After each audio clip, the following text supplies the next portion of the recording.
Hello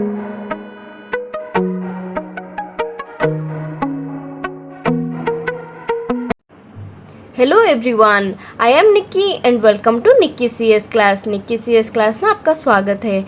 आज के इस वीडियो में हम देखने जा रहे ऑपरेटिंग सिस्टम के ऊपर जो हमारा मॉक नंबर 4 था उसका डिटेल्ड एक्सप्लेनेशन। तो चलिए स्टार्ट करते हैं हमारा solution. First question was round robin scheduling आपको करना था एंड इसमें टाइम क्वांटम गिवन था 2। हमें यहाँ पर average waiting time and average turn around time find करना है। तो चलिए स्टार्ट करते हैं ये हमारा जो एल्गोरिदम है कैसे काम करता है। यहाँ पर हमेशा जो हमारा राउंड रॉबिन एल्गोरिदम है वहाँ पर हम एक रेडी क्यू लेते हैं। ठीक है, रेडी क्यू लेते हैं जो हमारा गांट चार्ट के साथ। मैं दोनों यहाँ पर बना देती हूँ।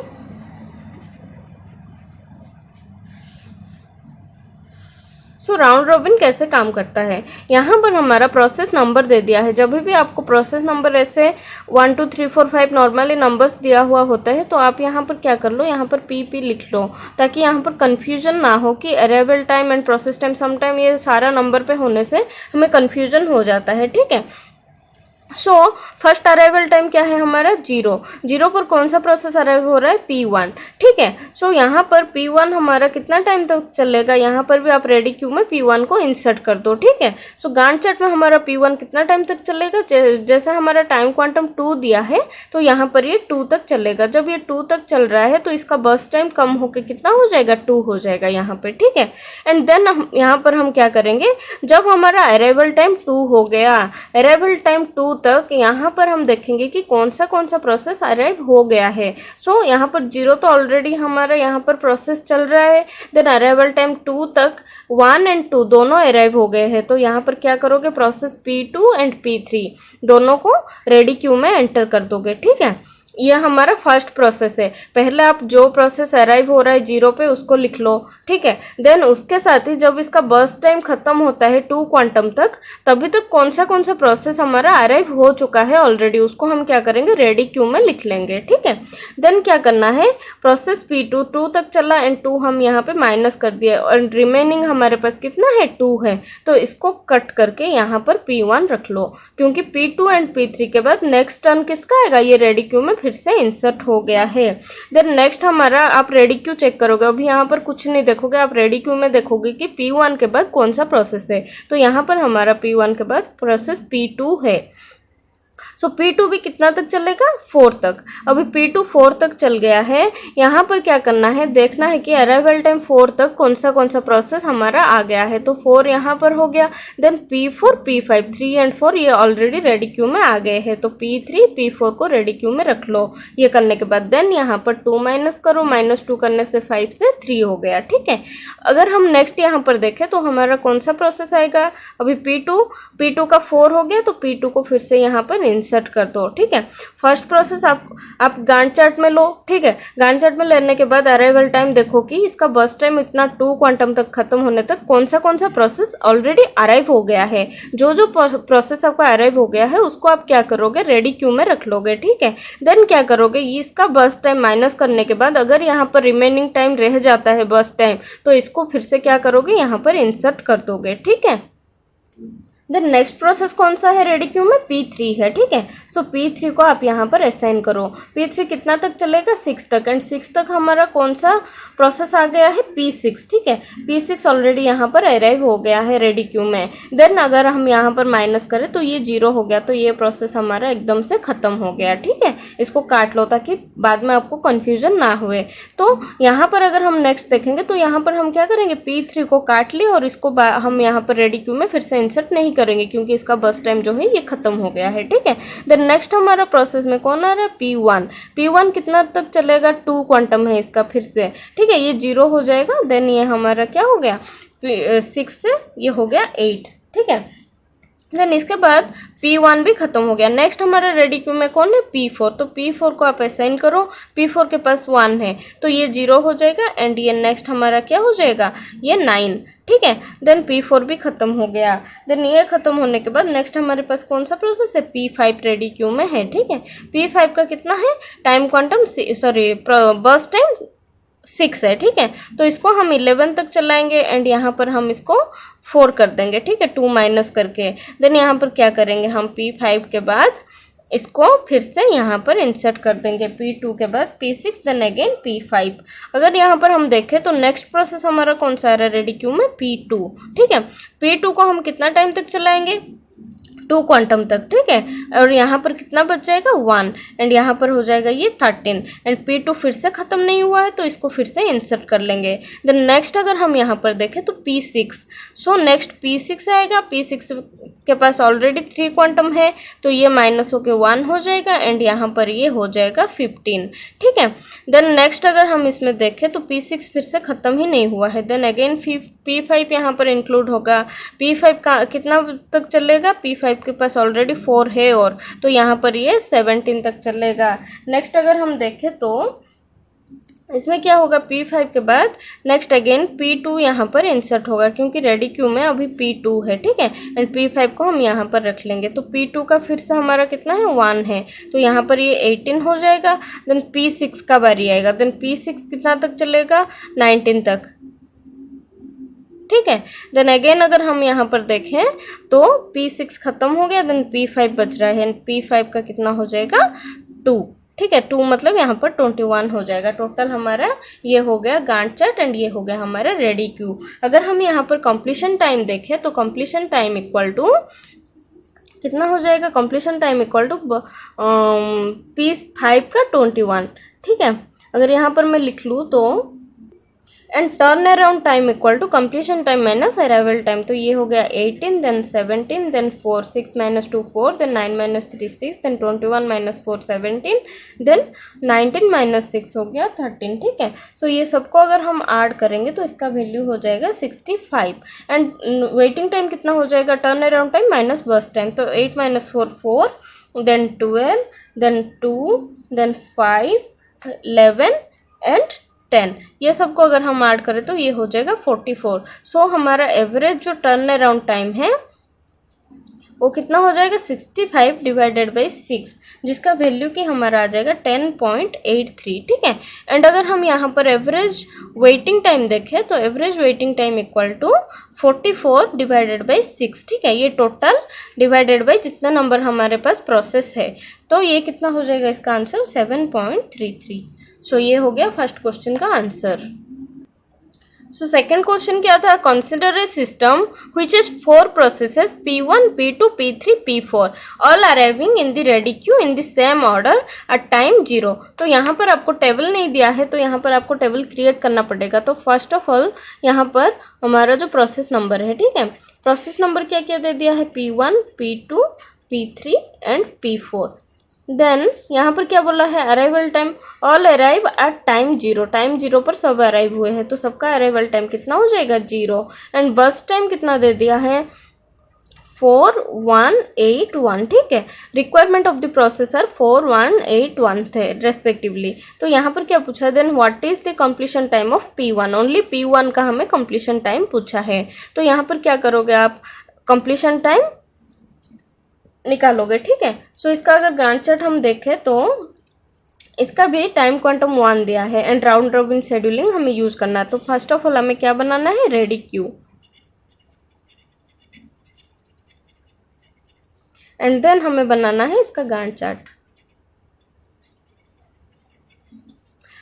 सो यहाँ पर हम देखें तो अराइवल टाइम P1 पहला सबका अराइवल टाइम यहाँ पर 0 है, ठीक है। आपको हमेशा ये ध्यान पे रखना है, अगर आपका बर्स्ट टाइम सेम हो जाता है जैसे कि P2 एंड P4 पे है तो आप वहाँ पर क्या देखोगे, अराइवल टाइम देखोगे, इसका प्रीवियस कॉलम देखोगे, ठीक है, कि कौन सा इसमें मिनिमम है वो पहले उसका प्रायोरिटी ज़्यादा होगा, ठीक है। अगर आपका अराइवल टाइम भी सेम है तो यहाँ पर क्या होगा, प्रोसेस नंबर देखोगे कि किसका प्रोसेस नंबर मिनिमम है वो फिर शेड्यूल होगा, ठीक है। सो ऐसे ही अगर यहाँ पर हम देखें तो अराइवल टाइम सबका सेम है। सो यहाँ पर रेडी क्यू में आप क्या कर दोगे, जैसे आज it is P1 P2 P3 and P4 रख लोगे, ठीक है, क्योंकि यहाँ पर क्वेश्चन पे ही दे दिया है कि ये सेम ऑर्डर पे आया है, ठीक है, ये सब सेम ऑर्डर पे आया है। सो सेम ऑर्डर मतलब P1 then P2 then P3 then P4। तो फर्स्ट क्या करोगे आप, रेडी क्यू में जो है वो प्रोसेस को उठाओगे, ठीक है। सो P1 यहाँ पर आया, 0 टू स्टार्ट हुआ ये। सो कितना टाइम तक चलेगा, ये टाइम क्वांटम 1 है तो 1 सेकेंड तक चलेगा। इस टाइम पे 1 सेकेंड तक चल रहा है तो इसका वैल्यू कितना हो जाएगा, कट हो गए 3 हो गया। एंड P1 हमारा यहाँ से खत्म हुआ एंड यहाँ फिर एंट्री किया। देन अगर P2 को हम देखें तो ये फिर से 1 सेकंड तक चलेगा, तो ये 0 हो गया, इसको काट दो, ठीक है। देन P2 हो गया हमारा 2, ये खत्म हो गया। देन P3 आ रहा है, P3 का कितना है, 8 है, ठीक है। सो 1 क्वांटम टाइम तक ये चलेगा तो इसका वैल्यू 7 हो गया। देन यहाँ पर 3 हो गया, P3 काटो एंड यहाँ पर फिर से एंट्री करो क्योंकि बस टाइम इसका खत्म नहीं हुआ है। देन अगेन P4 आप एंट्री कर रहे हो एंड 4 तक ये चल रहा है तो P4 खत्म हो गया, 0 हो गया, ठीक है। जो प्रोसेस खत्म हो गया उसको काट दो, नहीं तो कन्फ्यूजन होता है। देन यहाँ पर कौन सा प्रोसेस रह गया है, P1 and P3। Then P1 आएगा, P1 यहाँ पर कितना टाइम तक चलेगा, और टाइम क्वांटम 1 तक, तो P5 हुआ तो इसका वैल्यू 2 हो गया, ठीक है। देन अगेन नेक्स्ट हमारा P1 एंट्री कर रहा है एंड P3 आएगा नेक्स्ट।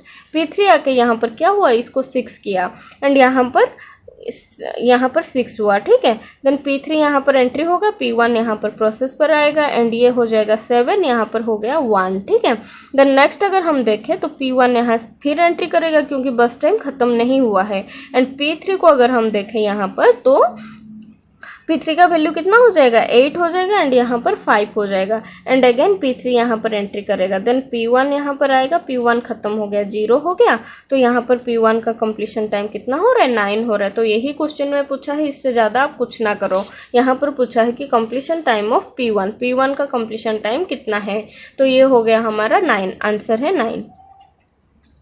अगर नेक्स्ट क्वेश्चन हम देखें तो यहाँ पूछा है कि find the average turn around time and average waiting time using LJF scheduling algorithm. तो लॉन्गेस्ट जॉब फास्ट शेड्यूलिंग यहाँ पर हम यूज करेंगे। And longest job fast scheduling जहाँ पर भी देता है ये हमारा क्या होता है, नॉन प्रीएम्प्टिव होता है। जहाँ पर लॉन्गेस्ट रिमेनिंग टाइम फास्ट बोल देता है, रिमेनिंग टाइम फास्ट, वहाँ पर क्या हो जाता है, प्रीएम्पशन का कंडीशन आ जाता है, ठीक है।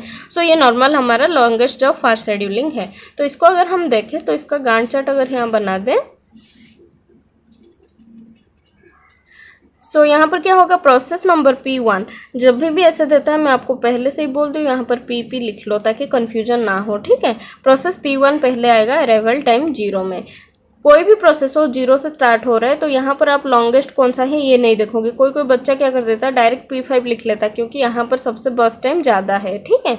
एंड जो LJF है, LJF हमारा इसका जो क्राइटेरिया है ये बर्स्ट टाइम के लिए यूज होता है, ठीक है। बर्स्ट टाइम के लिए क्यों कि लॉन्गेस्ट जब कैसे पता चलता है, बर्स्ट टाइम से पता चलता है कि ये कितना टाइम CPU पे ये टाइम यूटिलाइज करेगा, ठीक है।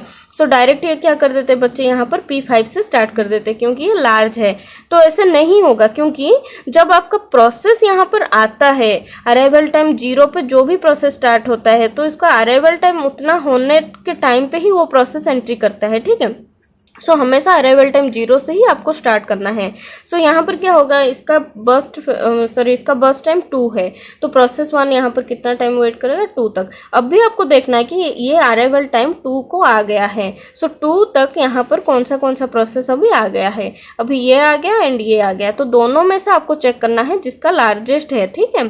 जिसका लार्जेस्ट टाइम है यहाँ पर बर्स्ट टाइम, उस वैल्यू को हम यहाँ पर ले लेंगे, उसके प्रोसेस नंबर को। देन नेक्स्ट आएगा हमारा P3, ठीक है। एंड ये एग्जीक्यूट हो गया 7 तक, मतलब यहाँ पर 9 हो गया।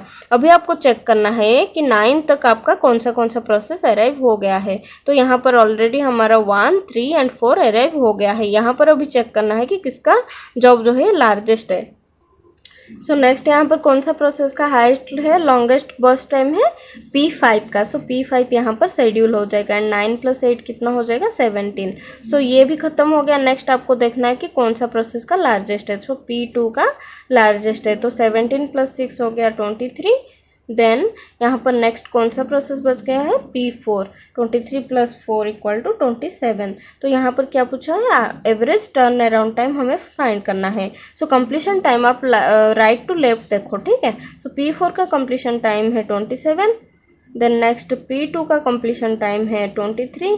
देन P5 का कंप्लीशन टाइम है 17। देन P3 का है 9 एंड P1 का है 2, ठीक है। And turn around time = completion time minus हमारा क्या है, अराइवल टाइम, ठीक है।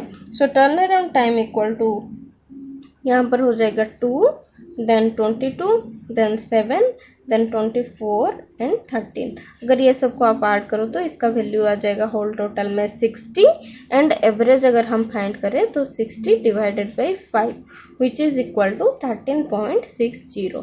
ठीक है।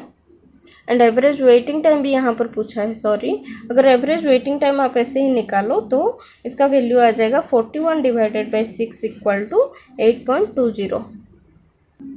सो नेक्स्ट क्वेश्चन अगर हम इस पे देखें तो यहाँ पे क्वेश्चन नंबर 4 पे वही दिया है कि find out the average waiting time using largest job fast scheduling algorithm. ठीक है, LJF यूज़ करके। तो अगर इसमें भी हम देखें तो क्वेश्चन में अगर हम यहाँ पर गांठ चार्ट बनाए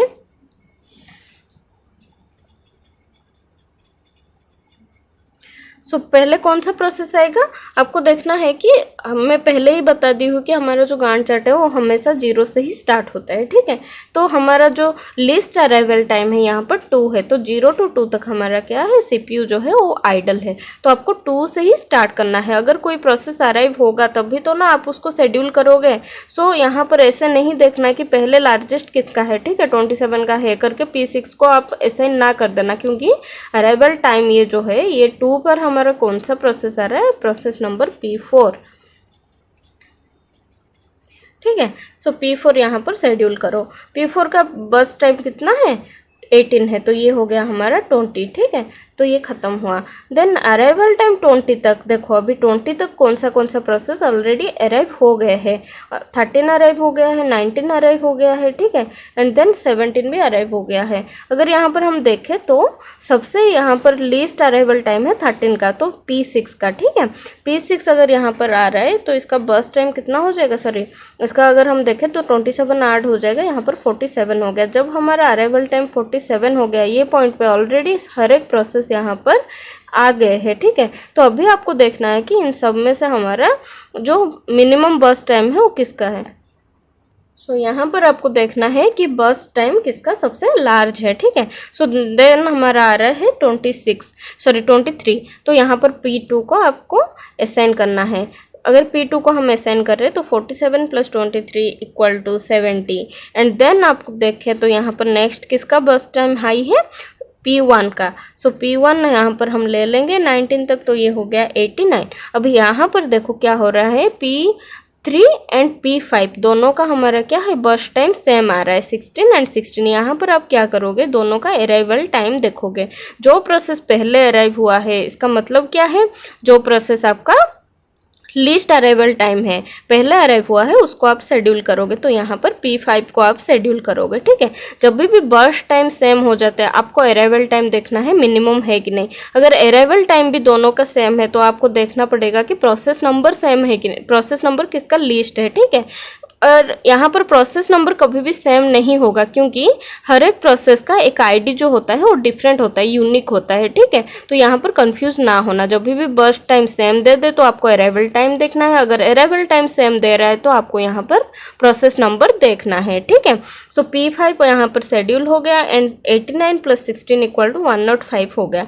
देन नेक्स्ट हमारा एक ही प्रोसेस बच रहा है जो कि P3, एंड P3 को अगर हम शेड्यूल करें तो इसमें 16 ऐड करें तो ये हो जा हमारा 121। ठीक है, सो यहाँ पर क्या पूछा है, एवरेज वेटिंग टाइम पूछा है। तो कंप्लीशन टाइम अगर हम यहाँ पर देखें तो कंप्लीशन टाइम हो गया 89, then 70, then 121, then 20 and 105 and 47। ठीक है, P6 का 47 यहाँ पर कंप्लीशन टाइम यहाँ देख लेना। ठीक है, अगर टर्न अराउंड टाइम देखें तो completion time minus arrival time, ये हो गया 65, देन 53, 100, 18, 86, 34 एंड वेटिंग टाइम अगर हम देखें तो टर्न अराउंड टाइम माइनस बस टाइम, तो ये हो जाएगा हमारा 46, देन 38, देन 84, 0, 70 एंड 7। सो यहाँ पर अगर हम निकालें तो ये होल टोटल 245 हो गया।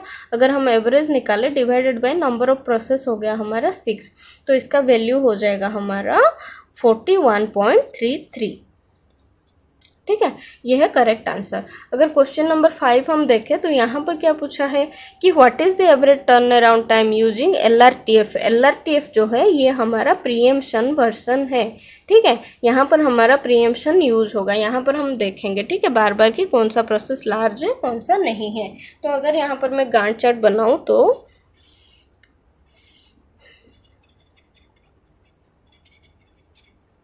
गांठ चार्ट अगर बनाऊं तो प्रोसेस हर एक प्रोसेस 0 पर अराइव हुआ है। अगर 0 पर हर एक प्रोसेस अराइव हुआ है तो यहाँ पर आप देखोगे कि किसका बर्स्ट टाइम बड़ा है, तो 8 का बर्स्ट टाइम बड़ा है, तो P3 P2 P1। सो यहाँ पर आपका P3 असाइन हो जाएगा 0 पर। एंड ये कहाँ तक चलेगा, जब तक ये सेम नहीं हो गया है, ठीक है। किसी दोनों प्रोसेस का बर्स्ट टाइम सेम नहीं है, यहाँ पर कोई प्रॉब्लम नहीं है कि हर एक बार यहाँ पे 7 होगा। अगर आप बार बार चेक करोगे तो देन 6 देन 5 ऐसे होके 4 तक आएगा। तो यहाँ पर 4 तक जब हो रहा है यहाँ पर 4 हो गया, ठीक है, बर्स्ट टाइम। सो अभी देखो यहाँ क्या हो रहा है, P2 एंड P3 जो है ये दोनों का हमारा बर्स्ट टाइम सेम हो रहा है। तो अभी किसको आप प्रोसेस नेक्स्ट शेड्यूल करोगे, तो यहाँ पर आप क्या देखोगे, दोनों का अराइवल टाइम देखोगे, ठीक है। एंड अराइवल टाइम भी बाय फॉर्चुनेट यहाँ पर दोनों क्या हो गया है, सेम हो गया। तो आप यहाँ पर क्या आओगे, प्रोसेस नंबर पे आओगे। तो यहाँ पर प्रोसेस 2 जो है ये मिनिमम है, तो आप यहाँ पर प्रोसेस 2 को शेड्यूल करोगे। देन ये कितना हो जाएगा, 3 हो जाएगा, ठीक है। देखो लार्जेस्ट रिमेनिंग टाइम शेड्यूलिंग ये थोड़ा डिफरेंट है, ठीक है, यहाँ इसको अच्छे से देखना। तो ये 3 हो गया। देन नेक्स्ट अगर हम देखें तो अभी लार्जेस्ट कौन सा है, आपको बार बार यहाँ पर लार्जेस्ट चेक करना पड़ेगा। ये शॉर्टेस्ट ऑफ फास्ट शेड्यूलिंग जो रिमेनिंग टाइम शेड्यूलिंग जैसा नहीं है, ये थोड़ा डिफरेंट है, ठीक है। नेक्स्ट हमारा कौन सा प्रोसेस आएगा, लार्ज है P3 6 तक चल गया, तो देन ये 3 हो गया, ठीक है। अभी दोनों सेम है तो दोनों में आप फिर से देखोगे अराइवल टाइम, दोनों में फिर से देखोगे प्रोसेस। तो लीस्ट प्रोसेस जिसका है ID वो चलेगा P2। देन ये हो गया कितना 7 एंड ये हो गया 2। अभी ये तीनों में से लार्जेस्ट अगर देखोगे तो P3 है। P3 को अगर आप शेड्यूल कर रहे हो तो ये 2, ठीक है, यहाँ पर ये 8 हो गया। अभी तीनों का 2 है एंड तीनों का 0 0 0 है। एंड लीस्ट प्रोसेस हमारा कौन सा है, P1। तो यहाँ पर P1 चलेगा, ये हो गया 1। देन नेक्स्ट हमारा ये दोनों में से P2 फिर से चलेगा, देन ये हो गया 9 10, ठीक है, ये हो गया 1। देन P3 चलेगा क्योंकि लार्ज यहाँ पर ये तीनों में से 2 है, तो P3 अगर चलेगा तो यहाँ पर ये 11 हो गया, देन ये 1 हो गया। अगेन 1 1 1 है, तो P1 12, P2 हो गया 13, देन P3 हो गया हमारा 14 एंड ये सब हमारा 0 0 0 हो जाएगा एंड कट हो जाएगा, ठीक है। और कंप्लीशन टाइम अगर यहाँ पर हम देखें तो P3 का पहले देखोगे 14 है, ठीक है। देन नेक्स्ट अगर हम देखें तो P2 का हमारा 13 है एंड P1 का 12 है। एंड यहाँ पर अगर हम देखें तो एवरेज टर्न अराउंड टाइम पूछा है ना, एवरेज टर्न अराउंड टाइम पूछा है। तो turn around time equal to completion time minus arrival time, तो ये 12 13 14 हो गया। इसका अगर हम एवरेज निकालें तो ये 39 divided by 3 which is average equal to कितना हो जाएगा 13, ठीक है। So turn around time average में इसका 13 हो जाएगा। सो अगर 6th क्वेश्चन यहाँ पर देखें तो what is the throughput of the system using FCFS algorithm पूछा है, यहाँ पर थ्रूपुट पूछा है, ठीक है। सो थ्रूपुट का फॉर्मूला हमारा क्या होता है, throughput equal to number of process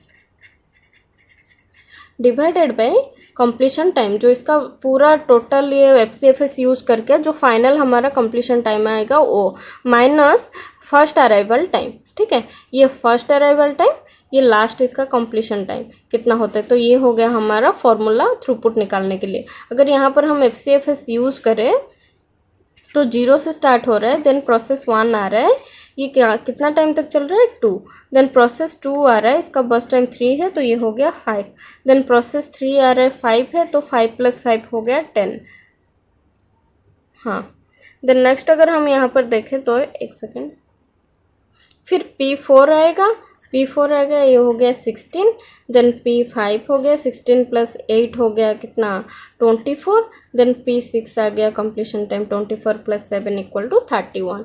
तो यहाँ पर अगर हम थ्रूपुट निकालें तो throughput equal to number of process, यहाँ पर नंबर ऑफ प्रोसेस कितना है 6 डिवाइडेड बाई हमारा जो लास्ट कंप्लीशन टाइम कितना है 31 माइनस फर्स्ट अराइवल टाइम कितना था 0, ठीक है। ये लेंथ ऑफ द गांठ चार्ट ये बेसिकली जो होता है ये लेंथ ऑफ गांठ चार्ट होता है 31 माइनस 0, ठीक है, 31 माइनस 0, तो ये हो गया 6 divided by 31 which is equal to 0.919, ठीक है।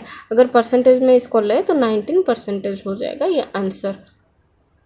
The next question है, if the time slice used in the round robin scheduling policy is more than that of maximum time required to execute any process, then the policy will degenerate the SGF। जैसा हमें पता है जो हमारा round robin algorithm होता है यह हमारा प्रीएम्प्टिव वर्जन ऑफ क्या होता है, FCFS। अगर आपका FCFS में जैसे प्रोसेस आ रहा है हमारा, है ना, तो ये एग्जीक्यूट होने से पहले अगर इंटरप्ट हो रहा है तो उसको हम क्या बोलेंगे, प्रीएम्प्ट हो गया बोलेंगे, ठीक है। तो अगर हमारा जो टाइम क्वांटम ही ज़्यादा है, एक्सीड कर रहा है जितना भी हमारा प्रोसेस का एग्जीक्यूशन टाइम है, बर्स्ट टाइम है, तो क्या कैसे बिहेव करेगा, FCFS जैसा बिहेव करेगा, ठीक है, डीजेनरेट्स टू FCFS, ये इसका आंसर हो जाएगा। अगर नेक्स्ट इसमें हम क्वेश्चन देखें तो the primary goal of an operating system, तो प्राइमरी गोल जो होता है ऑपरेटिंग सिस्टम का ईजियर टू यूज और कन्वीनियंस होता है, ठीक है। सो प्राइमरी गोल हमारा क्या होता है, ईजी टू यूज होता है। एंड नेक्स्ट अगर हम इसमें देखें तो match the following system call, command interpreter, ठीक है, स्वापर एंड डिस्पैचर। तो जैसे हमें पता है, मैंने पहले ही बता रखा था, जो स्वापर है वो हमारा मीडियम टर्म शेड्यूलर का काम होता है, एंड जो सिस्टम कॉल होता है, डिस्पैचर जो होता है, ये क्या होता है, कॉन्टेक्स्ट स्विचिंग के लिए यूज होता है। एंड सिस्टम कॉल जो है ये हमारा हमेशा इंटरप्ट होता है, एंड कमांड इंटरप्रेटर ये यूजर मोड के लिए यूज होता है, ठीक है। सो ये हो गया इसका correct answer. The next question है, memory hierarchy moving from register to hard disk, which of the following is false, ठीक है। मेमोरी हायरार्की जो भी हमारा क्या हो रहा है, जैसे कि हमें पता है CPU है, देन रजिस्टर्स है, देन कैच मेमोरी है, ठीक है। CPU ये हो गया हमारा रजिस्टर, देन हो गया हमारा कैचे, ठीक है। देन नेक्स्ट आएगा हमारा main memory and then hard disk, ठीक है, हार्ड डिस्क और सेकेंडरी मेमोरी। तो यहाँ पर क्या पूछा है, memory hierarchy moving from register to hardware, तो रजिस्टर टू हार्ड ड्राइव तक हमें जाने के लिए, हार्ड डिस्क तक, which of the following is false, तो मेमोरी साइज इंक्रीजेस, ठीक है। तो मेमोरी का साइज इंक्रीज होते जा रहा है, जैसे कि हमें यहाँ पता है CPU का जो रजिस्टर है उससे ज़्यादा है कैश, देन कैश से ज़्यादा है मेन मेमोरी से ज़्यादा है हार्ड डिस्क। तो ये हमारा क्या है, करेक्ट ऑप्शन है। देन नेक्स्ट अगर हम देखें, कॉस्ट पर यूनिट डिक्रीजेस, तो कॉस्ट इसका डिक्रीज हो रहा है, रजिस्टर मेमोरी का दाम जितना है, जितना कॉस्टली है उससे कम है कैचे, एंड उससे कम है मेन मेमोरी, एंड उससे कम है हार्ड डिस्क, तो ये भी हमारा ट्रू है। एक्सेस टाइम डिक्रीजेस, ये गलत है, क्योंकि CPU से अगर हम नीचे नीचे जा रहे हैं हार्ड डिस्क तक तो हमारा एक्सेस टाइम बढ़ जाता है, ये कम नहीं होता है, बढ़ जाता है, ठीक है। रजिस्टर में अगर आपका कोई डाटा है इसका एक्सेस टाइम जितना होगा, हार्ड डिस्क में अगर आपका कोई डाटा है उसका एक्सेस टाइम कितना होगा, बढ़ जाएगा, ठीक है। तो ये हमारा रॉन्ग ऑप्शन है, तो इसका करेक्ट आंसर है ऑप्शन सी, क्योंकि यहाँ पर पूछा है which of the following is false. So thank you so much guys for watching this video. अगर आपको वीडियो अच्छा लगे तो कमेंट कर दीजिए, एंड आपका कितना स्कोर आया है बताइए, एंड वीडियो को लाइक कीजिए, एंड ज़्यादा से ज़्यादा शेयर कीजिए।